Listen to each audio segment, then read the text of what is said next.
Heidi writes in, teacher without full Social Security benefits. So let's see what Miss Heidi says here. How do I get that bigger, Pablo? You all asked for it. You got it. We are Pablo heads. It's official. We are Pablo heads. All right. So Heidi says, hey, Josh, I've watched a number of your videos about retirement using Social Security, and she works for a school in Texas. She has a nominal Social Security benefit due to windfall elimination program, provision, WEP, that changes the factor from the first bend point from 0.9 to 0.4. That's actually something I didn't know until about a year ago about the bend points on windfall elimination provision. So more kudos to my man Devin Carroll for educating me on that. I can calculate the numbers, use my pension instead of Social Security with no issues, but my problem is how to adjust for inflation.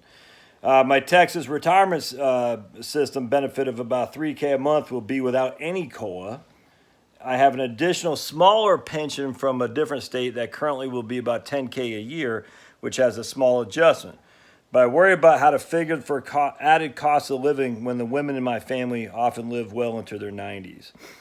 Can you suggest a way to plan for cost of living increases even in spite of the reduction in spending as a person ages?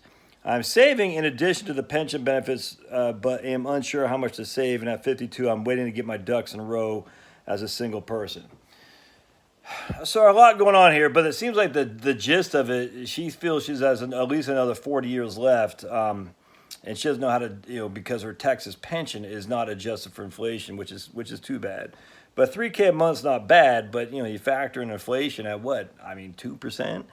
All right, so the Fed target, Heidi, is 2% inflation. That's what they're targeting. We've been below that, and I would expect to remain about 2%. So what I would suggest is just use a simple 2% for inflation. I actually use 3% on my software I use. I tell you, the reason I do this, I always want to err on the side of caution.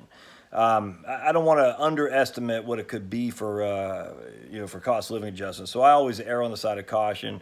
But I think you'd be safe as a 2% cost of living. So if you had $20,000 it takes to live on in year one, that'd be $20,400 in year two, $20,800 in four in year three, something like that. I think that'd be safe as a 2% cost of living adjustment each and every year.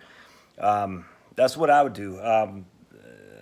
Now, to deal with inflation, because your cost of living adjustment is not anything on the Texas pension, you have to have stocks. I mean, there's just no other way around that. You got bonds in your TRS.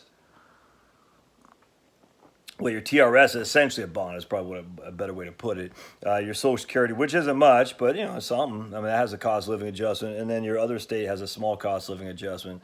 But those, the other state's pretty good pension. But you need to have stocks. So what you really want is you want 2 years cash for you, and then you want the rest of stocks, a good old fashioned index fund, and you should be fine. I hope this helps. Good luck. Thanks.